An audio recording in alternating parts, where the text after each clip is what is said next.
What's going on, everyone? I put together some Reddit stories today that made me double-check my locks before bed. If that sounds like your kind of thing, hit subscribe, and let's get into it. My smart lock shows someone unlocked my door at 3 a.m. while I was sleeping. I'm alone, and I'm terrified. The next story comes from HollowKeyXX on r/Let's Not Meet, posted 3 days ago. It's the kind of account that makes your skin crawl. It starts with a routine morning and a discovery that shattered her sense of safety. I'm 27 and I live alone in an apartment building downtown. It's a nice place, or at least I thought it was before all this. About 8 months ago, I had a smart lock installed on my front door, one of those you can unlock with a code from your phone. I like the convenience and the security of it. You get a log of every unlock, timestamps and everything. Felt like the responsible thing to do. Yesterday morning, I was sitting in my kitchen with my coffee, just casually scrolling through my lock's activity history like I do sometimes, checking that nothing weird had happened overnight, that kind of thing. And that's when I saw it. 3:14 a.m. My front door had been unlocked, using my digital passcode, not the keypad backup code, my actual digital passcode. I was asleep in my bedroom the entire time, completely oblivious. My door was opened while I was there, unconscious and completely defenseless. No one else has that code. Not my landlord, not a friend, no one. And someone just walked into my apartment in the middle of the night. They knew the code. I don't know how long they stayed. I don't know what they did. I just know they were there. That's the moment everything shifts. Everything she thought was safe suddenly isn't. Someone had her passcode. Someone could access her apartment whenever they wanted. And the worst part? She had no idea when they might come back, or if they'd ever left at all. The panic doesn't hit all at once. It settles in waves, each one worse than the last. First comes the shock. Then comes desperation. Maybe there's an explanation, some way this could all be a mistake. But deep down, you're already afraid there isn't one. I sat there staring at my phone, hands shaking. 3:14 a.m. My passcode. Someone had unlocked my front door with my code while I was asleep. I didn't call anyone. I couldn't. I just scrolled through the app looking for any explanation. My lock supports multiple user codes. I installed it 8 months ago. I added my sister in January but deleted her code when she left in February. No one else. Not my ex, not my landlord, not even my best friend. Just me. I opened my email searching for notifications about new codes. Nothing. No alerts. Just that unlock at 3:14 a.m. using code 1, my personal code. The only one I should have used. I walked to my front door, locked. Every window locked, no tampering, nothing missing. But that's not what my mind circled. Someone didn't just have my code. They had full access to my lock. They could lock me out, come back whenever, and I wouldn't know until I checked the logs. When it hit me, I couldn't breathe. The lock records everything. Every unlock, every access, every update. Somewhere, someone had the means to get inside. Not just my apartment, my bedroom while I slept. I don't know what stops them from returning, and that's when the panic curdles into something darker. It's no longer just the fear of what already happened. It's the crushing realization of what's still possible. This person didn't break in. They have a key. They have complete access, and there's nothing to stop them from coming back. So OP did what anyone would do. She searched her own apartment, looking for some sign of intrusion, some proof that a stranger had been inside while she slept. I spent that entire morning going through every room with a growing dread, checking drawers and cabinets, looking under my bed, behind every door, looking for something, any sign, any proof. My laptop was there. My jewelry was there. My TV, camera, tablet, everything untouched. Nothing stolen, nothing damaged. My bedroom window locked from the inside. My balcony door hadn't been touched. Every lock and latch exactly how I left it. So either they took nothing, or someone came into my apartment in the dead of night while I slept unconscious and defenseless, walked through my home, and just decided not to take anything. They wanted to prove they could. That's almost worse. The crime isn't what they stole, it's that they were here, in my home, in my bedroom, while I was asleep and vulnerable. That's the violation. That's what makes my skin crawl. Someone has the ability to enter my most private space, my sanctuary, without leaving any physical trace, just a digital timestamp. They proved they could get in, and they can do it again. And as OP grappled with that reality, the comment section lit up with warnings and theories, each one cutting deeper. Call police right now. Someone has active access to your home's security system and is using it to enter while you sleep. This is an ongoing threat to your safety. Get to a safe location and file a report today. Do not spend another night there. I work graveyard shifts, and 3 a.m. is the perfect window. Deepest REM sleep. You're least likely to wake up or fight back. The fact this was 3:14 a.m. tells me it wasn't random. This person chose that time deliberately because they understand your sleep cycle.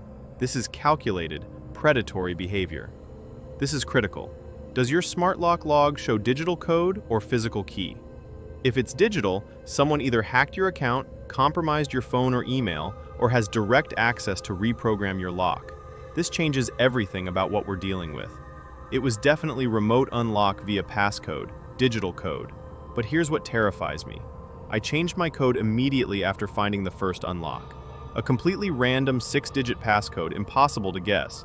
But then yesterday, I found a second unlock at 2:47 a.m. using my new code. The code I created specifically because I was terrified. Someone obtained my new passcode somehow. Either they watched me type it from outside my window, or they're already inside my apartment watching me, or they have access to my phone, or they hacked my lock account directly. I'm being hunted, and I don't understand by who or how. OP finally forced herself to watch the doorbell footage. What she found changed everything. I watched the full footage with detectives. I know who it is, and I have a lawyer now. I forced myself to check the doorbell camera footage. I sat in my car, scrolling through video after video, hands shaking. When I hit that timestamp, 3:14 a.m. Tuesday morning, I nearly dropped my phone. A figure walks to my door, uses the keypad, and walks inside like they own the place. No hesitation, no searching. They know exactly where they're going. They move through my apartment with complete familiarity, down the hall toward my bedroom. They stop at my bedroom door and just stand there in the darkness, staring at me while I sleep. The video jumps. They're gone. But I know who it is. The moment I saw that face, I recognized him. Everything clicked. I called the police. Detectives reviewed the footage with me. I have a lawyer now. I'm not going back to that apartment. The comment section filled with 2 very different warnings. I need you to think carefully. Has anything else felt wrong lately? Items moved, doors left open you know you closed, lights on different settings? People this comfortable in your space scout extensively. Also, check everywhere for cameras. Inside plants, air vents, behind frames, inside USB chargers, outlets, closets. If someone enters your home at 3 a.m. while you sleep, they've already done extensive reconnaissance. If someone has your codes and feels comfortable using them at 3 a.m. while you sleep, they've been inside your apartment many times before. This isn't their first visit. This is their 5th, 10th visit, possibly more. You just finally noticed one. If they've been inside that many times, they've almost certainly installed cameras. Check everywhere. Light fixtures, webcam, smoke detectors, outlets, nightstands, closet, anywhere with a view of your bed or bathroom. When done, call police to sweep the apartment before you go back alone. This is serious. But that recognition was just the beginning. But OP came back with the real answer. And when it landed, everything made terrible sense. I watched the full footage with detectives. I know who it is, and I have a lawyer now. I didn't want to believe it, but once I saw his face, everything crystallized. It was Mark from 4C, my former neighbor. We talked in the hallway a few times, just casual stuff, but somehow he became obsessed with me. He'd been watching my patterns, remembering details I mentioned about the building. When I casually said I had a smart lock, he took that as an invitation. I called the police Wednesday morning. The detective actually listened. He went through the footage with me and confirmed Mark as a person of interest. But without evidence of theft or explicit intent to harm, the case hits a wall. It's not enough to arrest him. So I packed a bag and moved to my sister's place. I can't look at my apartment the same way anymore. Knowing Mark stood at my bedroom door in the dark, knowing who I was, where I slept, I'm hyper-aware now of every unlock notification. The locks don't protect me the way I thought they did. I'm posting this anonymously because I'm still terrified and I don't know what happens next. The worst part isn't that someone broke in. It's what it means when you realize they did. A home is supposed to be the one place on earth where you feel completely defenseless and yet completely safe at the same time. You sleep there unguarded. You shower there vulnerable. You exist in your most unprotected state, and you trust that state is protected. Mark didn't steal anything physical that night. He didn't physically hurt her, but he took something irreplaceable, the sanctuary of her own bedroom. He stood there in the darkness at 3 a.m. and shattered the bedrock assumption that she was alone. Now every notification from that smart lock sends her into a panic spiral. Every notification is a reminder that someone compromised her home, that he might come back. The police did what they could. They identified him, they documented the evidence, they took it seriously. But the law has limits. Without a stolen object, without an explicit threat, it's just unauthorized entry, not enough for an arrest. The case stalls.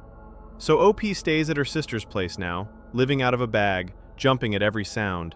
She'll find a new apartment eventually, somewhere Mark doesn't know about. She'll change her routines, get new locks, install new cameras. But she'll never get back the feeling of being truly safe at home.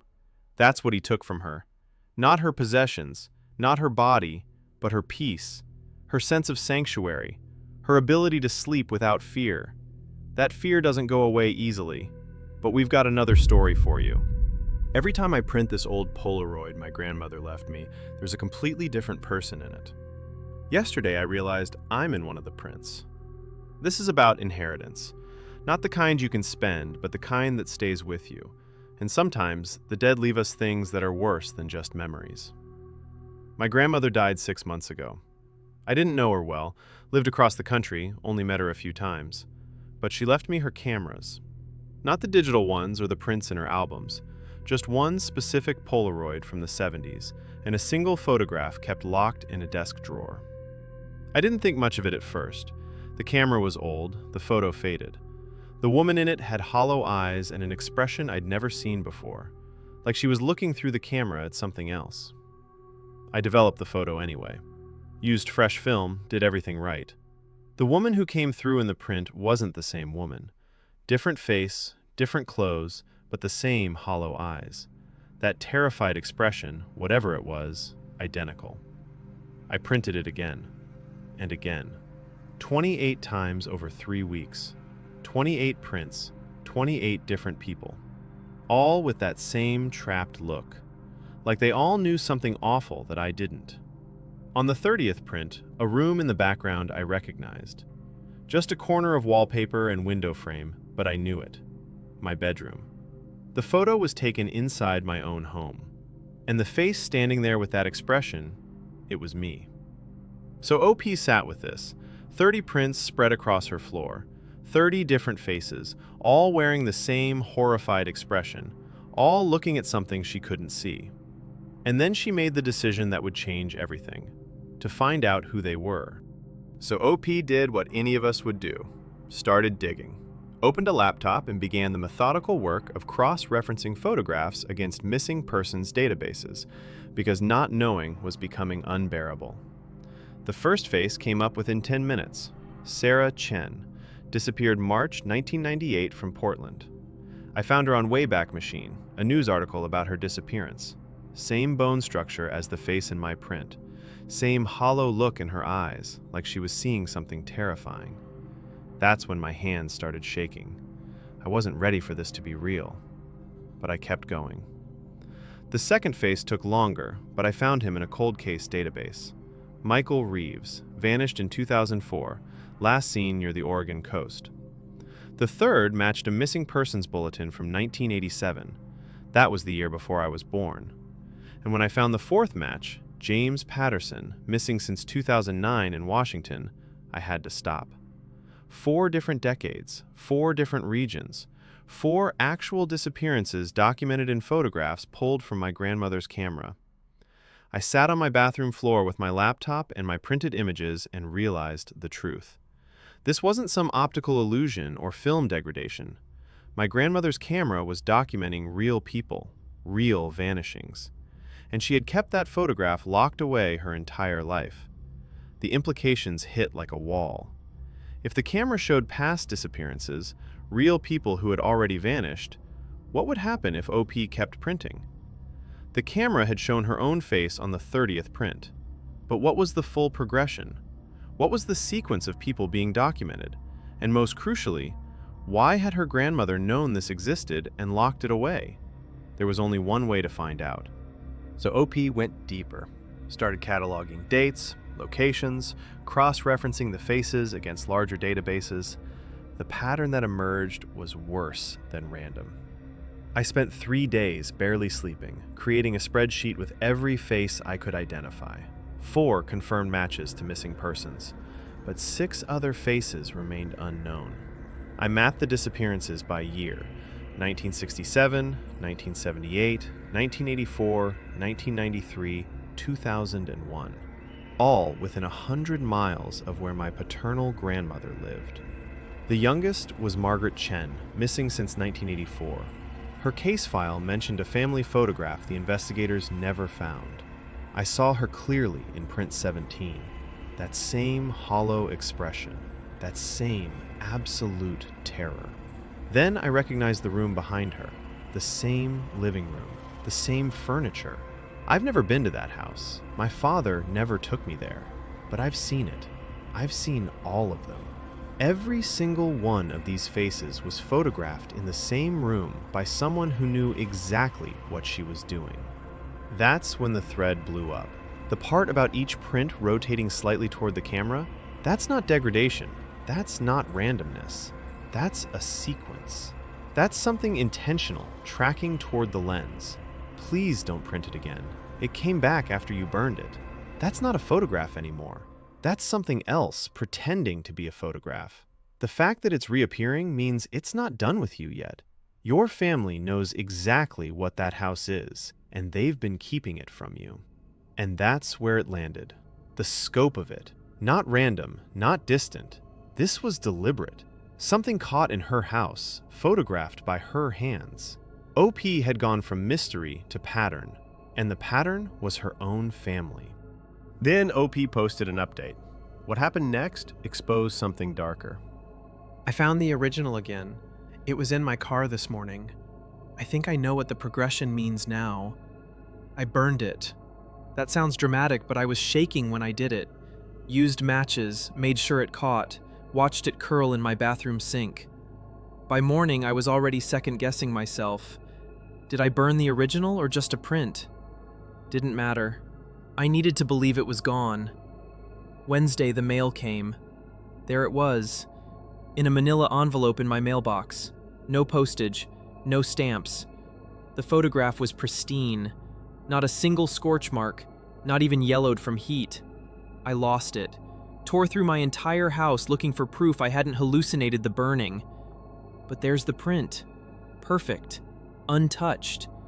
I studied the background more carefully. The wallpaper, the window frame, the woodwork. Something about it felt specific. I searched for hours until I found it. My paternal grandmother's house. The one she died in before I was born. The exact room. Documented in family photos. It exists. So my mother had to know something. I asked if she'd ever been photographed in that room. She went completely silent. Not normal silent. Stopped mid-sentence silent. Said she didn't remember. Didn't think so. But her hands were shaking. She's been avoiding me since. The comment section had reactions that hit different. You need to report those matched faces to the police. You have what could be evidence of a pattern spanning decades. I've been thinking about this. How do you explain it to police? I have a photograph that shows different people every time I print it, and some of them are missing? They'd dismiss her immediately or think she's fabricating the connections. The photo itself is impossible, which makes it useless as conventional evidence. Any rational officer would assume she's either delusional or making a false report. But here's what OP was starting to understand. Photographs that won't stay destroyed, families sitting on secrets for decades, evidence that authorities can't even use. These are the ingredients of a particular kind of trap. and OP was already inside it. So the burning didn't work. Turns out the photo had other plans. I found the original again. It was in my car this morning. I think I know what the progression means now. I don't even want to write this down. After the photo came back from the mailbox, burned around the edges but still perfectly intact, I got desperate. I tried everything: fire, bleach, scissors, burying it in the backyard. Every single time it came back. And I kept printing. I couldn't help it. My hands just moved when I saw the camera. Print after print after print, different faces, then mine, then faces I didn't recognize but somehow knew. On the 47th print, I finally saw it. The progression. It's not random. The faces follow a pattern, a lineage. Grandmother, her sister who disappeared in 1974, two cousins I've never met, then me in that room I've never been in but somehow remember the smell of. I know what that room is now. It's where the original sits. My grandmother's house, the one my father grew up in, the one he refuses to talk about.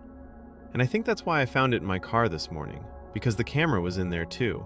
I don't remember putting it there. I don't remember the last 3 days very clearly at all. Mom won't answer her phone. Dad is working in the basement, and I'm standing here unable to move, too afraid to print it again, but terrified of what happens if I don't. The comments on this one hit different.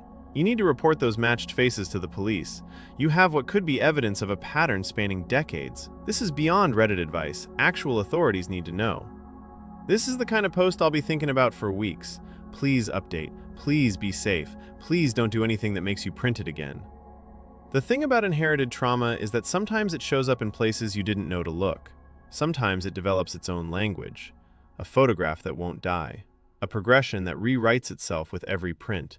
A camera that remembers what the family wants to forget. And a family so deep in their own complicity that the only way forward is to pretend there's no way forward at all. You can't destroy what was never meant to be destroyed. You can't break a cycle when breaking it means losing everything you thought you knew. That's where OP sits now, in a house that knows more than it's saying, with a camera in her hands and no answers coming. And that is the last story for today.